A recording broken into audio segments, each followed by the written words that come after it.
komt heel dicht bij je hart. Dus als het gaat om een gevoelig liedje, dan is het ook heel mooi om een gevoelig liedje juist in je eigen moerstaal te zingen.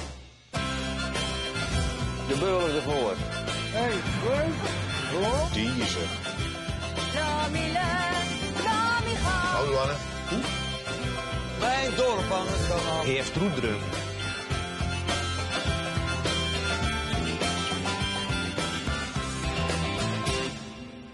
Sabine Uitslag wordt geboren in Westerhaar in Overijssel en studeert verpleegkunde in Enschede. Zingen is vanouds een van haar grootste passies. De afgelopen 4 jaar zat zij voor het CDA in de Tweede Kamer, met zorg als haar speciale aandachtsgebied. Ik ontmoet Sabine in haar geboortedorp Westerhaar, in de straat waar ze is opgegroeid. Hoe was het om hier op te groeien vroeger? Het was was eigenlijk heel gezellig. Ja? We hadden heel veel buurjongetjes en buurmeisjes. En wat voor taal sprak je dan? Thuis spraken mijn ouders tegen mijn zusje en mij en later mijn broertje dus ABN Nederlands.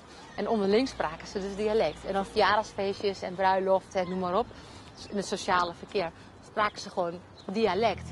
En als ik dan wel eens een keertje een opmerking maakte in het plat, zeg maar, in het dialect, dan was ze van, nou, praat eens normaal. Ze waren er heel alert op dus? We waren er heel alert op, ja.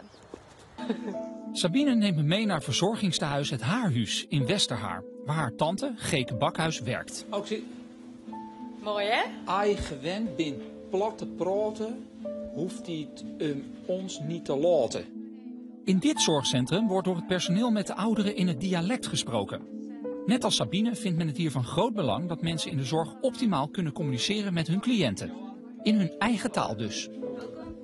Je werkt hier? Ja. En jullie zijn nu even met z'n allen aan het We eten? zijn heerlijk aan het eten, de bewoners zijn heerlijk aan het eten, ja. En jullie kletsen lekker met elkaar, hoor ik? Ja, onder het eten kletsen we gewoon lekker, dat zijn we ook gewend, zo aan tafel lekker kletsen over allerlei dingen nog, de dag een beetje doornemen. In het dialect? In het dialect natuurlijk, ja. Maar waarom is het voor de bewoners zo belangrijk om dialect te spreken dan? Ik zou zeggen van, vraag een bewoner. Dan kun je het Dat is zelf belangrijk, ja. Ja, maar ze zelf, ja. Dag mevrouw. Ja. Hallo. Vindt u het belangrijk om hier in dialect te praten met de andere bewoners? Mooi. Waarom vindt u dat belangrijk? Kan ik niet zeggen dat we willen. Ik ben verteld dat we willen. U kunt u zelf zijn. Ja. Dialect is uw echte taal. Ja, precies. Ik vind het plat mooier of dat ander. Dat ander kan ik ook nooit goed leren. Zijn er ook bijzondere woorden of uitdrukkingen? Kats aan de latten. Kats aan de latten. Ja. Kats Dan aan de zit hij aan de latten, hij niks meer. Alles kwijt. Alles op. Kats Ja. aan de latten. Goh, wat mooi van de zuk af. Plat, gooi even plat. Oh, u gaat even tukkie doen. Ja, En dat heet van de zuk af. nog ook van de zuk af. U praat nu met de andere bewoners dialect. Ja, Geeft dat ook een ander gevoel dan wanneer u een andere taal zou praten? nu ben je weer in huis. Ja? Ja. Geeft het gevoel van thuis zijn? Ja. Ik zal hier nooit geen Hollands praten. Nee? Het gaat erom dat je nog vullen willen hebt. Ja, En als je hier bent. Ja. En het gaat niet alleen maar omdat je strak in pak gewassen bent, maar dat je ook nog een beetje plezier hebt in het leven. En dan is het wel van belang dat je wel die taal kunt spreken. Dus ik zit wel echt aan te denken. Van, goh, kunnen we niet op de ROC's en de HBOV's hier in de omtrek, hier in Twente, ook het dialect gewoon in een module wegzetten. Waar mensen ook een keuze hebben om dat te gaan doen. Ik zou er wel iets van voelen. Ik zou er wel een hele mooie aanvulling vinden voor nog betere zorg. Dichter bij mensen.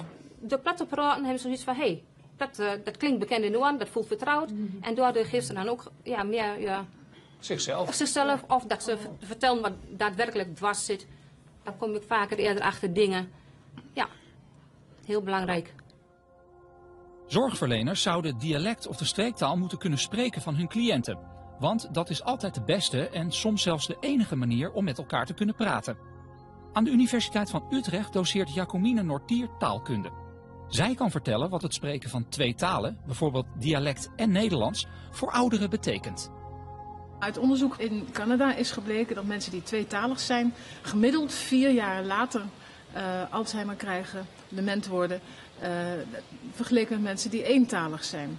Wat er precies in de hersenen gebeurt, weet ik niet. Maar we kennen allemaal eigenlijk het verhaal dat als je flink veel kruiswoordpuzzels doet en je bridget heel veel, dan hou je je hersenen flexibel of levendig of in beweging of hoe je het ook noemen wil.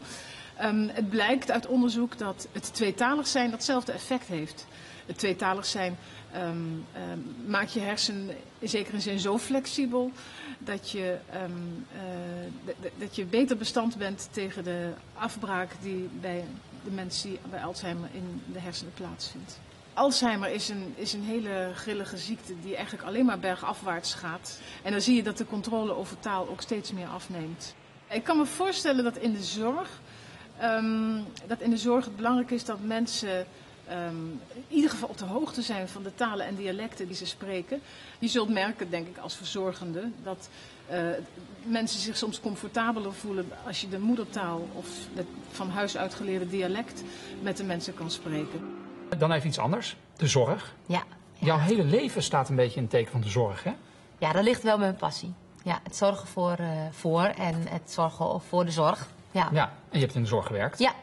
Ik ben docent verpleegkundige geweest en mijn familie werkt allemaal in de zorg. Dus ja, ik heb daar wel een warm hart voor de zorg. Ja. Hoe belangrijk is dialect in de zorg? Wat ik gemerkt heb als verpleegkundige is dat dicht bij mensen staan heel belangrijk is. En je schakelt ook al heel gauw automatisch over op die streektaal, zodat je levelt, dat je binding krijgt. Mensen die langdurig ziek zijn, die chronisch ziek zijn, die afhankelijk zijn van zorg en dementie, dat is een groot probleem. Hoe kun je nou als verzorgende verpleegkundige iemand thuis laten voelen? Dan is dialect, streektaal een heel mooi instrument om dat te kunnen doen. Doordat je elkaar begrijpt achter de lettertjes, zeg ik altijd. Een dialect is voor mij iets. Taal is niet zomaar iets. Je hebt ook taal achter de taal.